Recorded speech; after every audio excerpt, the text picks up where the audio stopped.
In addition to the standard form, we need to also talk about the mood and the figure of categorical syllogisms. Now, when we refer to the mood, all we're really talking about here is the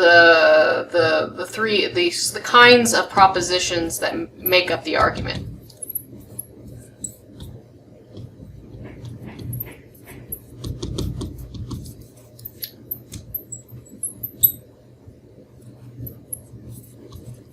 So, for instance, here I've given you an example. So the argument goes, some dogs are brown things. All dogs are animals, therefore some animals are brown things.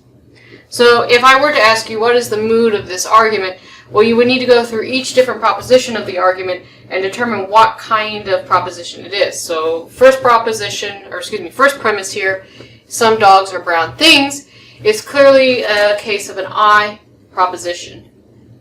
Okay. The second premise, all dogs are animals, is an A proposition. And the conclusion, some animals are brown things, is again an I proposition. So the mood of this particular syllogism is I, A, I. So if I ask you for the mood, this is what I'm looking for. I'm looking for you to just give me the trio of propositions and list them together here. In addition to the mood of a syllogism, we also talk about its figure. The figure refers to where the middle term is placed within the syllogism. Now remember, this is why it's important to adhere to the strict way in which to set up syllogisms, because your first premise has to be your major premise. It has to be the premise that includes the major term. So brown things here. And your second premise has to be the minor premise, which contains the minor term. And in this case, we can see here, so this is our major, and we can see animals is the minor here, so there it is again, minor, and the middle term here is dogs. Okay. Because this is the term that is contained in both the premises but is not found in the conclusion.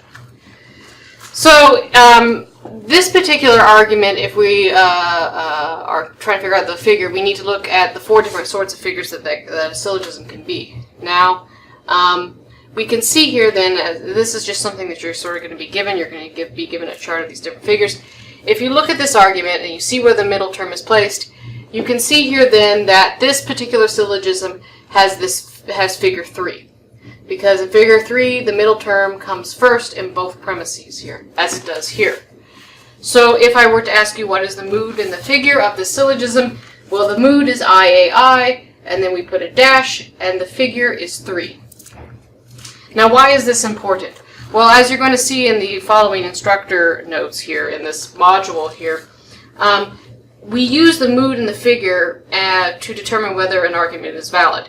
So there are two different charts that we're going to use that will be explained in the following page, which is that there's a chart for unconditionally valid arguments and conditionally valid arguments.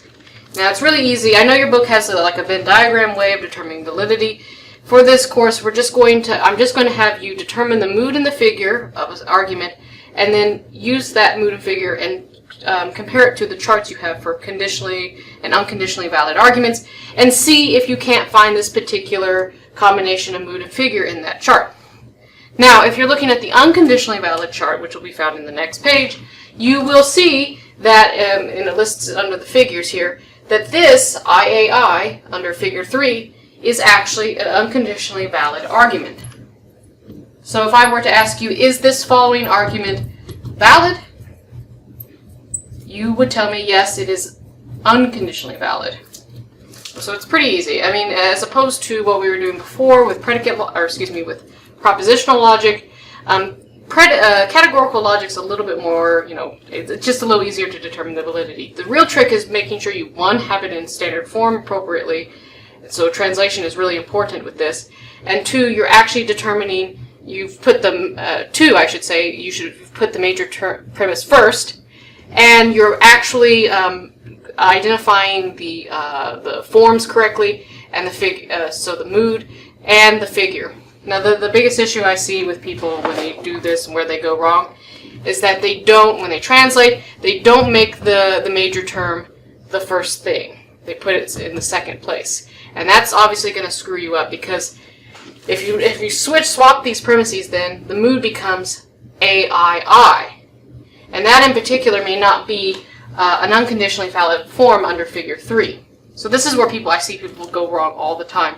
You need to be very, very, very careful in determining what your major term is and what your minor term is, again, by looking at the conclusion and making sure you are placing them in the right order, because that's going to make or break whether or not you have correctly determined whether or not an argument is valid.